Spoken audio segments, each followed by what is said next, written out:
Welcome back, faithful listeners.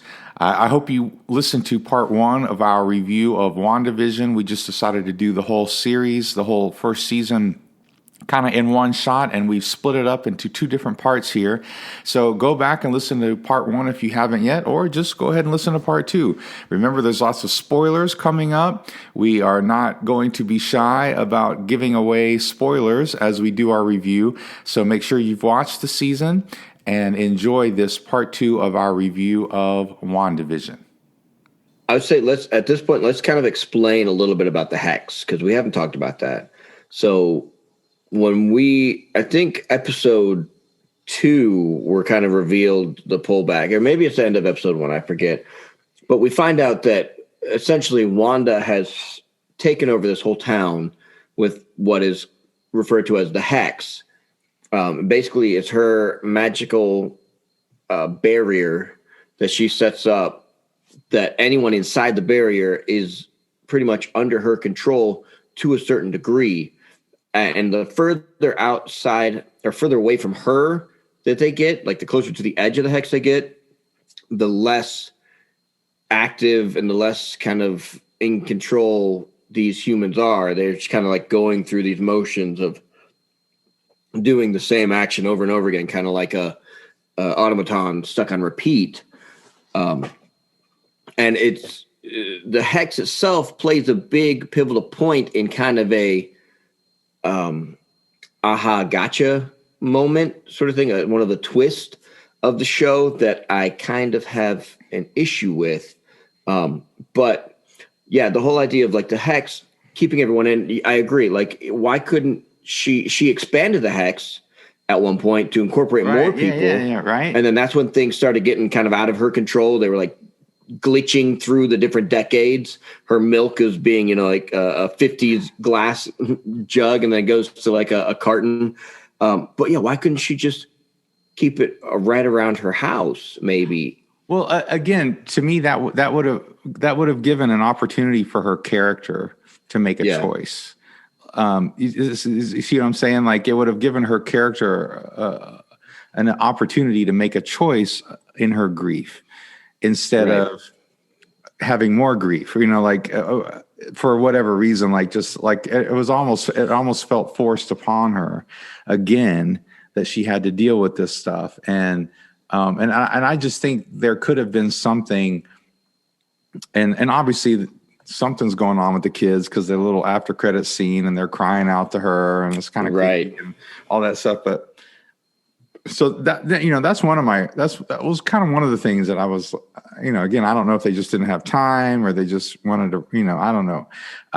The other thing is there needed to be more a sense of justice, I think, at the end, because she really tortured these people. So for me as a writer, I'm thinking either don't tell me how much pain these people were in, right, or address it. Give me some more justice. Like, I get it, she's so powerful. Maybe you can't address it. Maybe you can't. But like Monica Rambeau just goes, "Oh yeah." Like, it's one thing to say, "I understand that you did it," but like nobody morally says, "But that still doesn't make this right." Like, this still was, it's not okay. She walked up to Monica Rambeau, someone that, she threw her out a couple times, but she wasn't really there the whole time. She was never really in pain or tortured. She goes up to Monica Rambeau and goes, "I'm sorry for everything that I did." Like, that's not who you need to apologize to. All those people around you looking at you right now that are pissed off and scared at the same time, those are the ones you need to go say, "I'm sorry" to. Yeah. And so I don't know if they're trying to set her up to be more of a villain, then she goes, "They'll never know what you sacrificed." As if they didn't just get tortured for however long that was, weeks. Their kids locked in bedrooms. They're literally begging her, "Look, just make my daughter a friend of your kids. I'm okay. Just let her out of her room. Story. Just let her out of her room." And the one chick from not chick, I say chick, but she's a grown woman. But the woman who was in that 70s show, she was like, "Just kill me. If you're not going to set us free, just kill us. Like, that's not just like, oh, that's a little inconvenient. Like, that's a pretty major problem that you just, and again, even if you didn't mean it in the sense of like you did it and it was just an outpouring of grief. I mean, like there's still got to be consequences for that. Right. I mean, there's got to be some, and maybe they'll go over that later, but I think as a resolution of the show, they had to at least address like your grief. Because again, it's about the emotional journey, right? Mm-hmm. You're allowed to have grief. You're just not allowed to torture people. Like that's your grief is not an excuse, cannot be an excuse to torture people, and that can't be okay. And Vision kind of addresses it here and there, but but he does it in a like, come on, honey, this is wrong, right? And that's where. That's where I dare say that she is almost more of the antagonist of this story than anything. Like, yes, we're getting the story about her because it's about her grief and her overcoming it. But in the big picture of things, she was the one that was kind of the villain of this. And now I want to talk about the other twist. And I want to ask, does it work? And that's the whole, it was Agatha all along, where it comes in at the end of episode 6 and it's revealed, hey, you're not the only magical girl on the block. And she gets this big little song and dance number. It was Agatha all along. But I killed Sparky too. Like, okay, yeah, it was fun. It was great. People were bumping to it. They were like, oh, this is my jam. Listen to the song. But does it really make sense? Is it a good twist? If it was Agatha all along, then does that relieve Wanda of kind of what she did? But it wasn't Agatha all along. Most of it was still Wanda. Yeah. But Agatha was there, like, trying to get information. Yes, she was kind of sneaking around, but it wasn't Agatha all along. Like, Agatha was not the bad guy. And actually, in the comics, Agatha is not so much a antagonist for Wanda. She actually is more of a teacher that kind of guides Wanda through navigating her powers. And they did that a little bit. She kept begging, like, let me teach you. You can't handle it, or give me all your power and I can handle it and I'll fix everything for you. But I do like that they eventually pitted her up against this lady that was, a trained witch, someone that talks about all the spells, all the reading she's gone through, the years of practicing and learning spells, and her talking about, like, I felt something that happened. I sensed the place, the afterglow of so many spells cast at once, and I couldn't make heads or tails of it. And she's like, I wanted to know, like, how could such a complex spell on autopilot for miles away, how could someone do this? So she was there to really learn, to like dissect what it was that just happened. She's like, all these spells at once, so many things that it's so complex that even she couldn't comprehend it. And that's why she was there. Yeah, I almost think like they brought in Agatha, and then the other major problem I have is the sword bad guy. Like he was a total cheeseball bad guy. Like he was not a good bad guy. That was like a total like, well, it's almost like they wanted to bring in some other antagonists to kind of take the attention away from Wanda. Yeah, her introduction was just like a little bit too much of a surprise. And yeah, nothing really happens with the sword guy. It doesn't make sense. Technically, he didn't really do anything wrong because Vision's body was under his control or jurisdiction. And he was trying to do things underseen, but he was trying to free the people of this town and get rid of Wanda. like really there was nothing, because when Darcy like runs into his car afterwards, she's like, enjoy jail. And it's like, what is he going to jail for? Like, well, I mean, yeah. So they tried to paint him as this like power hungry guy, and he's going to use Vision for his own nefarious ends. And again, it was that was kind of cheap. I think her introduction was a little cheap because they kind of tried to throw you off the trail with Vision supposedly freeing her and her acting like she was, under the spell too. Yeah. So I don't mind what they did with the witch, because, she had a purpose in the story, because, she was able to kind of give Wanda some information, and she was a kind of antagonist. It made sense that she was trying to glean that power and be more powerful. Like that made sense. And it made sense in the journey to kind of make Wanda the Scarlet Witch sort of thing. Yeah. But it was the other bad guy that I had more problem with, as far as like, he's just here to blame somebody, Right. Instead of really, like I'm saying, diving down into her character. Like, no, you did something wrong, and that's not okay. And right. And how does she respond to that? And I just think I think it would have been more emotionally satisfying for the audience if they had really kind of navigated that well. Yeah. And continuing with Agatha's kind of story arc, I liked how they gave you the backstory on, she was from the Salem witch trials, and, they were trying to take her power away, and she was actually able to absorb all the other witches' power. And so she's a very powerful witch, and she shows it when she kind of goes toe to toe with Wanda, by, even luring her into the space and trapping her in this room where there's hexes on all the walls. And Wanda tries to use her powers, and she's like, you foolish girl, do you not even recognize a basic protection spell? She's like, you can't use your magic here. Within a given space, only the witch who casts the hex can use her magic.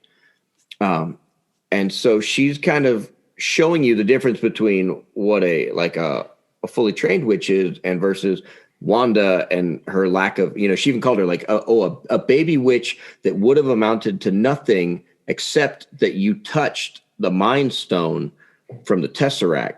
And so that was one of the things I did like about the backstory of what they were giving with Wanda, was they showed like she had an interaction when she was with Hydra with the Tesseract, and it like broke open and the Mind Stone was there. And as she went to touch it, you see the vision or a being that looks like the shadow of the Scarlet Witch kind of coming out of the Mind Stone and into her. But what I didn't like that they did with Agatha and Wanda in that whole little fight at the end there, where they're going back I felt like there could have been some more cool magic stuff going on, and it was epic, it was entertaining. But Wanda's, starts blasting magic at her, and she's like, just take my magic. You use it better. And so she's missing. She's like shooting bolts out. She's hitting her a little bit. She's missing, hitting, missing. And then you come to find out, she's like, haha, I tricked you. You can't use your magic now because I put a protection spell of hexes all within my hex of magic. So now this whole town is a space where you can't use your magic. But this was something that she just saw like hours ago. Never knew, didn't know anything about it, didn't know how to do it. And now she's able to recreate it herself in the midst of a battle, something she's clearly never done before. They've never shown her do it before. It was written in a way that she was just learning this. And now they use it as her big aha moment. And it was a little weak for me in that regards of writing, like, okay, are we just supposed to assume she can like infer all the correct ways to make this hex? Yeah, I mean, I did have the question, like, how does she know what the runes mean? Like, how did she learn that? The runes, like, how did she even learn that? But I didn't really mind it. I mean, like, they're trying to, they're trying to show she's a super powerful witch. They're setting all this stuff up. But I didn't mind that as much. Like I said, it worked for me. Okay. So my last grief with the Agatha character is in the end. So after she takes away her powers from being within the protection spell, she then, tells her, you're going to be a character that you chose in this little Westview. You're going to be the nosy neighbor. And that's who you're going to be. Yeah. She enslaves her all over again. She enslaves her, turns her into the nosy neighbor, back to Agnes. So now she's back under the hex spell, right? And then in the same episode, she gets rid of the hex spell and everything disappears. So would Agatha not be a witch again? Would she not have her powers again? Yeah, I don't. Yeah. Or is this a completely different spell? Yeah, that was not made very clear. Yeah. It seems as though she would now be free of the spell, right? Yeah. One of those closed loops that. Yeah, it was a little. For me, I had more problem with the moral choice of now I'm going to enslave somebody on purpose. Like, it's not like right. It would have been different if she said, like, okay, I'm taking away your witch powers permanently. Now you're just going to be a regular mortal. Deal with it, like that's the punishment for all, you tried to kill my kids, you tried to do all this stuff. But no. Oh, by the way, one of the things that I did like was how Vision fought with the other Vision. Yes. He reasoned with him. And I thought that was really interesting. The ship of Theseus. I thought that was a really interesting choice because you did have some cool phasing, fighting, and all that kind of stuff. But in the end, two computers, he used logic, right, to kind of like to stick a wrench in the works. And I thought I really liked that. I thought that was really cool. Yeah. So that was kind of my grief with Agatha, was that they make you feel like, oh, she's all wrapped up and this is where she's going to be. And then like anyone that's kind of following what's happening is going, wait a minute, that didn't stick. Then she's back to being who she is. Yeah. Now, White Vision gets introduced because Hayward, the military guy, rebuilds a new synthezoid of Vision. Essentially, it's a White Vision, but he's basically lacking the Mind Stone. So he's lacking kind of all the humanity of what Vision had. I have one question that bugs me. Hayward says that Wanda stole Vision's body. But in the scene where she goes to see Vision, they don't show her stealing his body. They show her like touching him and saying, I can't feel you. It was very emotional because they're like dissecting him and he's in all these pieces. And she's like, what are you doing? Stop. I love him. He's all I have left. And then that's when Hayward's was like, that's just it. He isn't yours. And so he's like, that's billions of dollars worth of vibranium. I can't just let you take that body and bury it somewhere. We have to dismantle this. It's the most powerful weapon, synthetic weapon that's ever been created. So yeah, she's like touching him. She's like, I can't feel you. But they don't ever show her stealing his body. And they do show like the manifestation of when she creates him, it seems to come out of her from the piece of the Mind Stone that's within her. So in the end, he's not really the physical being of Vision, but it seems like he is, because like when he leaves through the barrier, the hex, like he still has a form, but it starts, disintegrating and pulling back into the hex. So I was really confused. Like, did she have his physical body? Did she take it? Or was that just something Hayward was saying so that he could come at her? You're right. It's a little confusing because he was able to track her vision, right? Yes. He was like tracking that one and then made a new one. And you're right. The implication was that, okay, so she stole Vision's body and made a new one out of herself. Mm-hmm. But then also he made the White Vision out of the old Vision or something like, they state that clearly through the whole ship of Theseus thing, because he's like, you are the new Vision made out of the actual pieces. He's like, I lack all the physical pieces of Vision. So that was a little confusing, but I love the Ship of Theseus thing. I actually have a storyline that I've been working on in my back pocket for a few years in my head about that whole same paradox of when is something not its thing anymore when you start replacing pieces. But of course, mine is more sci-fi and deals with humans and cybernetic pieces, stuff like that. I wrote my philosophy paper when I was in college. Yes. So in my philosophy class, my philosophy teacher, the professor said, you could either just take the regular final, which was, he gave you some questions and you wrote your essay as the final, or you could write a paper on your own. And so I wrote the paper on what is self. And then I kind of used that same sort of argument to say, well, your body is completely continually rebuilding and renewing and I know there are some cells that don't, but how much of your original body do you still have after a few years, skin cells, and all this kind of stuff. And my point was that our real self is something much more metaphysical and unseen than our physical body sort of thing. And so, anyway, but no, I just loved it that it was his character. Great stories are about characters and emotions and their choices and their emotional journeys. And for Vision, they here's what they almost set up. And I don't know if this is what they're going to do, but they almost set up that the white Vision was going to be Vision.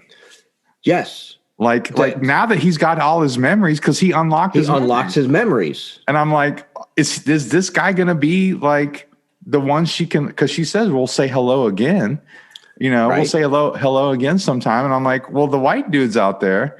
So anyway, I don't know what they'll do. We'll see. No. So no, this is actually one of my biggest grievances. It's a two-parter. It's two different things with Vision. So the first Mind Stone real Vision, if you will, the one that Wanda has been in love with, is with Darcy, and they're getting stopped along the way from coming back. They're hitting traffic. They're hitting kids crossing the street. They can't drive back to get to Wanda. And so eventually Vision's just like, what am I doing here? Why am I giving these interviews on camera? And I got to get to Wanda. And he just flies off through the van. And that's at the end of episode 7. And then we don't see him again in episode 8. He doesn't show up. Like, he's flying. He goes through whatever. There are no impediments for him, but he doesn't show up this whole time.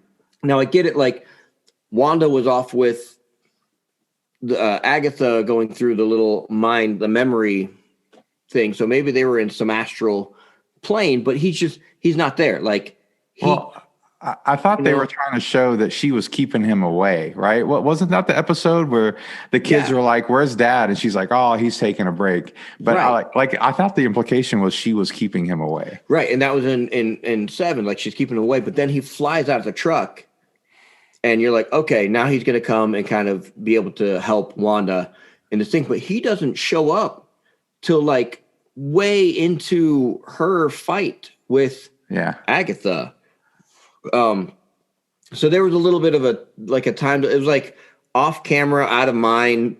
Don't worry about it, sort of thing. Wink, so not so big of a grievance, but I'm sitting there the whole time going, like, why? When is he going to show up? Where is he? It was kind of like showing the gun and then not using it for a whole episode later. But so then you have the white Vision. And they go through the whole thing of like, we're both Vision. We're both the real Vision. And then he unlocks his memories in the white Vision and he goes, I am the Vision, or I am the real Vision, or whatever. And he flies off. And so now you're going, okay, white Vision is going to show up and do some cool stuff or unveil some cool thing. He's just gone. Then nothing. Not even the after credit scene, not even the after credit scene. That was when he should have shown up. And when that didn't happen, I said, I am not happy right now. Because they want you to buy into this whole love story with her, sacrificing Vision and everything. And it was well written. I'll read through the scripted lines that he gives that I thought were great. But at the same time, in the back of your mind going, okay, this is all for show. Like, it's for her, she gets to grieve. And then White Vision is going to show up and be like, hey, don't worry. I'm still here. I'm still around. But it doesn't happen. So that's where the kids being the sacrifice are really important, because that she did give up. She's not getting it back. You hear their tortured voices in her head. So obviously something's with that.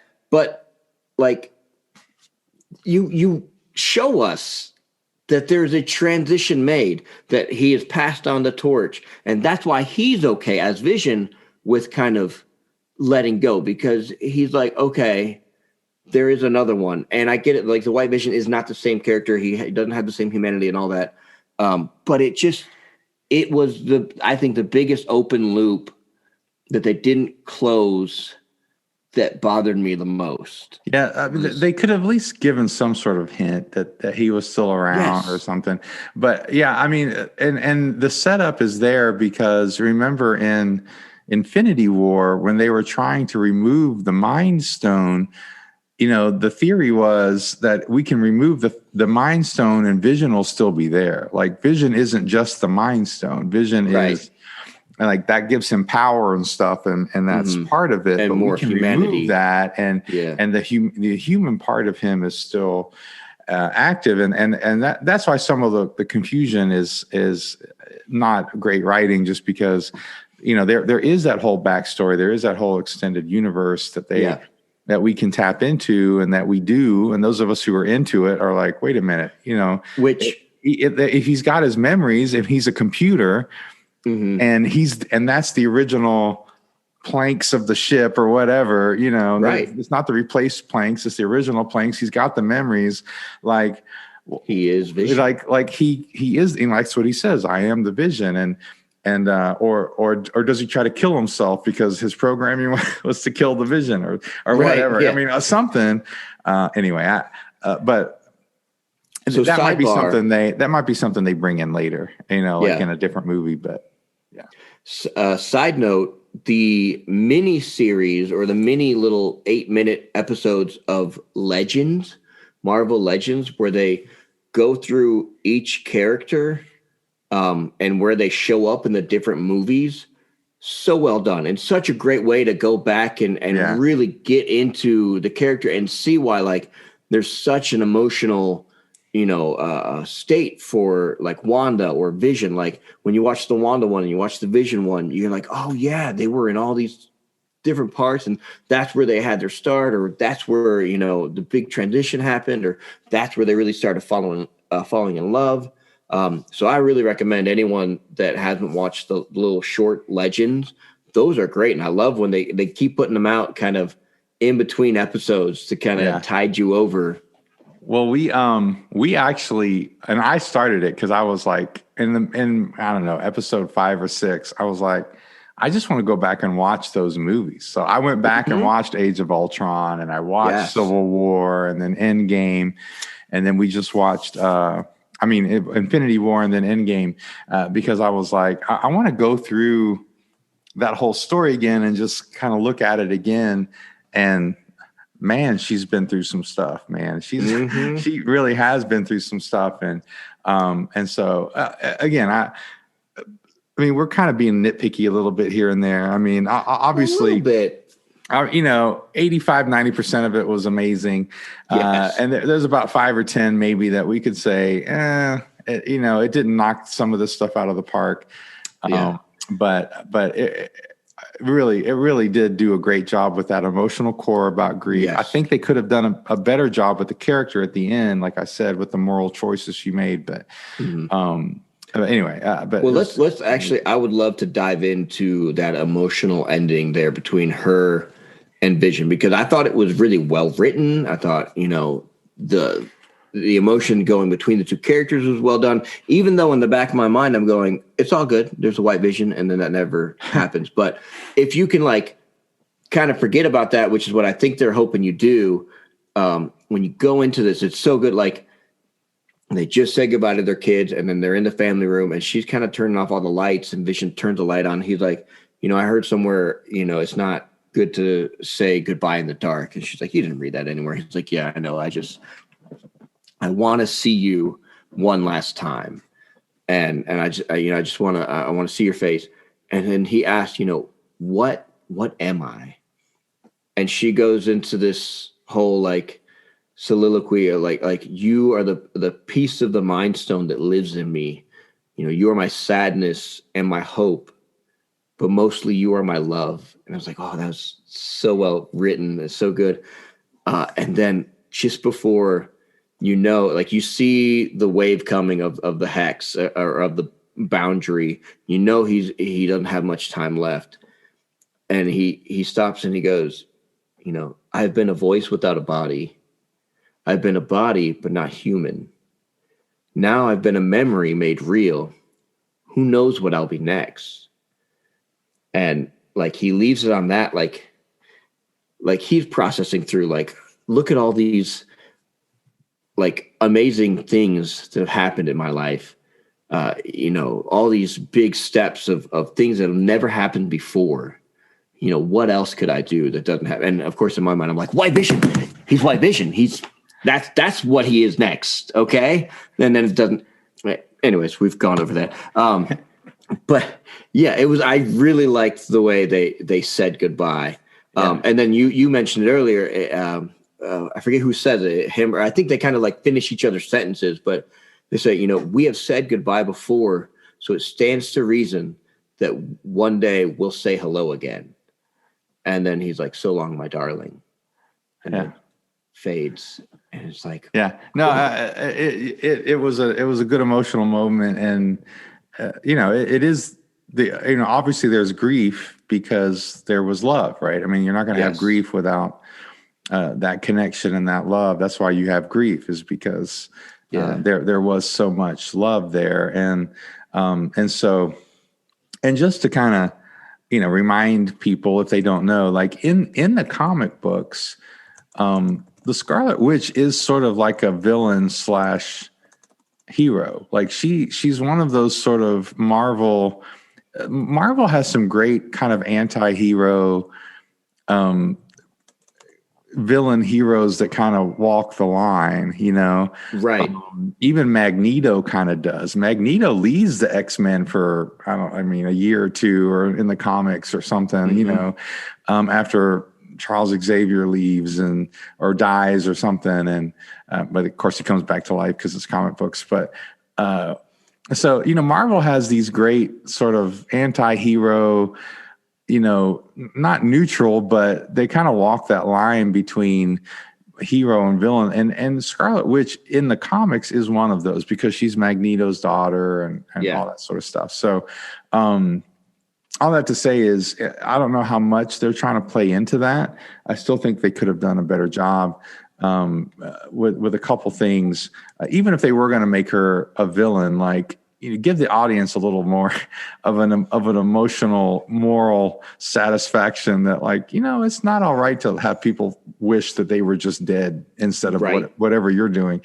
But so I think that's what they're trying to do. And they're trying to bring her into more of that. Is she a villain? Is she a hero? Sort of, dichotomy sort of thing. And I think that's what we'll see in Doctor Strange. She won't be a pure villain. She will be an antagonist of some sort. And they do bring Doctor Strange up. She says, Agatha says, you're more powerful than the Sorcerer Supreme.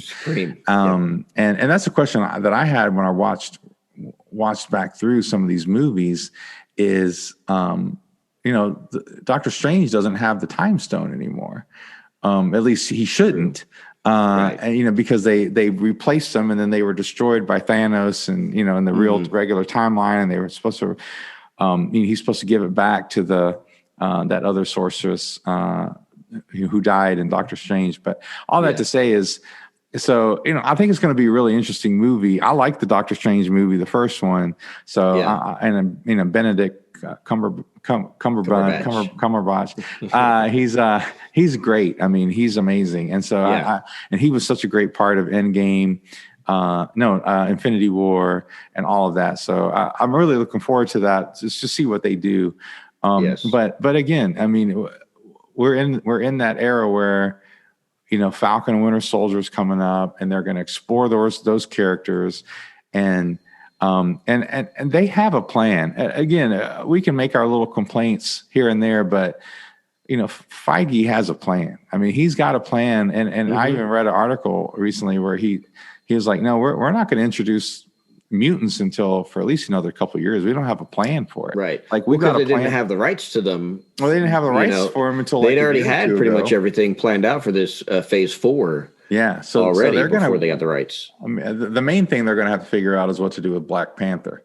That's the main thing of it.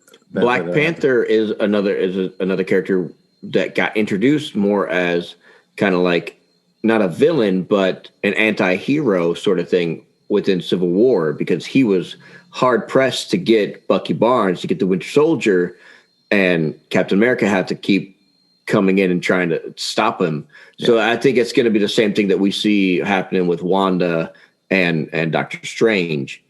I mean, even Agatha said it, and this was, I think, one of the more important roles that Agatha played was when Wanda really took on the mantle. Like literally, it's like showing up in magic horns on her head, the mantle of the Scarlet Witch. She goes, "You don't know what you've done. You don't know what you've just unleashed or unlocked. Right, it's not a good thing."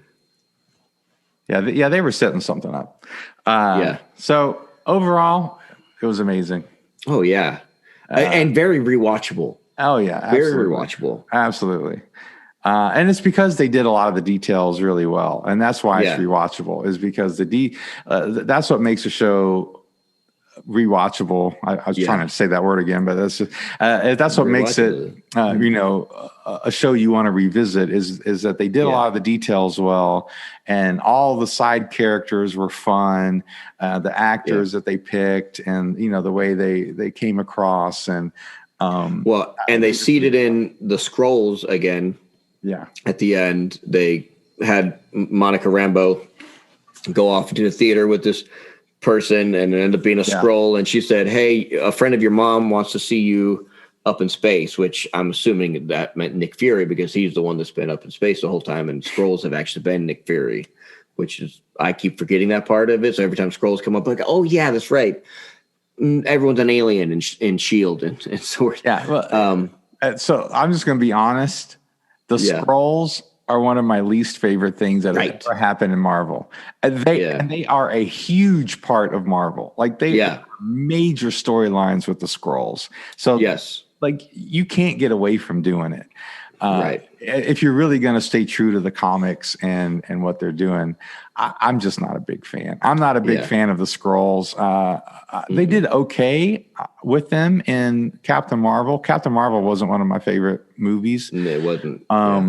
And I could pretty much forget that one. But I kind of like what they did with the Skrulls in that one. It wasn't so bad the way they did it. But so I'm hopeful that it'll still be good the way they do it. I mean, they've done a lot of other things really well that I was surprised. They did Thor well. I was like, really? They're going to do a Thor movie? That's the cheesiest character Marvel has. He's awful, and it was awesome. So they might do a great job. It's just from the comics was one of my favorites. And as far as I'm aware, correct me if I'm wrong, but this is really the first Marvel series or movie where we really get introduced to Sword. Versus Shield. It is the first Sword instead of Shield. Yeah. Which is great because now we know we're setting up to focus more in space because Sword is all about protecting space. So we're going to get a lot more Guardians of the Galaxy, Nova Corps, all that kind of stuff. So it's great that now we're playing with Sword and Shield. And the last thing I want to say is when you watch the behind the scenes of how this was made, it was great. Like the way that they really got the sitcom. Like they shot these sitcoms in the way that they would have been shot. So the first few were shot on multi-camera, setups with a live audience. With a live audience. Yeah, it was and fun. A set.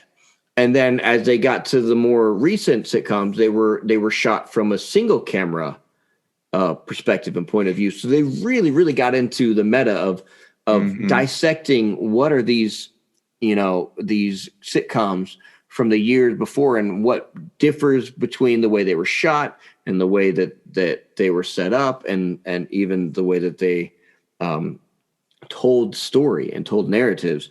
And I thought that I think was the shining achievement of WandaVision. But again, like I was saying, like a lot of the things that they decided to do, they did well. They did on purpose, and they did well. Yes. And that was one of them. The style and the clothes and I love the fact that they had basically the same set, and then they would just change the set for that decade. It was the same basic room. They would just change the stairway to be more like the Brady Bunch or more like this, this time period. And again, they did a lot of that really well. And it's kind of the same thing that we talked about with The Mandalorian, that very difficult balance of nostalgia and something new. So that, my kids never watched I Love Lucy, but they were totally in. They knew enough that they were, they thought it was so creative and so new. And so it's just very well, it was a very creative way to tell a story, and especially to connect it with the core of grief. Like I said, it's just really amazing. Yeah. So, 2 protection runestones up for me. Yeah, me too. I mean, like I said, I would probably wouldn't give it an A+ for a couple. And it just, as a writer, the antagonist and some of the emotional, moral kind of connection that I think needed to happen at the end. But overall, like you said, the goodbye scene. There was so much that was great. And just, bringing in the extra, those kind of peripheral characters from other movies that were so strong, and just kind of being able to bring them back. And so I two-way big thumbs up, and I'm excited to what they're going to do. I was never really super concerned, but at the same time, after Endgame, I was like, yeah, where are they going to go now? What are they going to do? And Black Panther, Chadwick passed away. And so I'm like, man, but I think they have a good vision for what they're going to vision. They have a good kind of idea and a plan of what they're going to go to next. And like I said, that's one reason we're not going to see the mutants for a couple of years in the movie. Right. Because they have a storyline that it probably is going to be multiverse and probably Skrulls, and they're going to go through some of that, and then they'll do whatever round 5 or whatever. This is a great kickoff for Phase 4. Yeah, I agree. For sure. I'm excited. And it was a great kickoff because it kind of summarized what happened before. Great writing, by the way, is to write specific, but something that has a universal appeal. So by focusing on one or two characters, Wanda and Vision, they were able to summarize all the trauma and all the amazingness of everything that happened into the MCU up until then, and still set up some things for the future. So again, even with some of the problems that I think it legitimately has, with all that they tried to do, they bit off so much. They tackled such a huge amount of things that they needed to accomplish, and I think they did. I think they did it. Yeah, I agree. Well, we just so our listeners know, we've been on Zoom, and so we kind of we've been losing Katie, so just so you guys know, we weren't trying to talk over Katie and not include her, but her Zoom connection microphone issues was flaking out. So we're sorry about that, because she worked hard to watch WandaVision so she could have and she enjoyed it, so she could have kind of be a part of the conversation. So we're sorry about that. And we're sorry that she wasn't able to be a part of it, but we got big things planned. Now we just got to plan them, right? I think that's exactly. So we hope you guys enjoyed this episode. We hope you guys enjoyed WandaVision. If you haven't seen it yet, go see it however you can. And as always, raise a glass to inspiration. Or can. And stay inspired, guys. We'll see you guys in the next episode.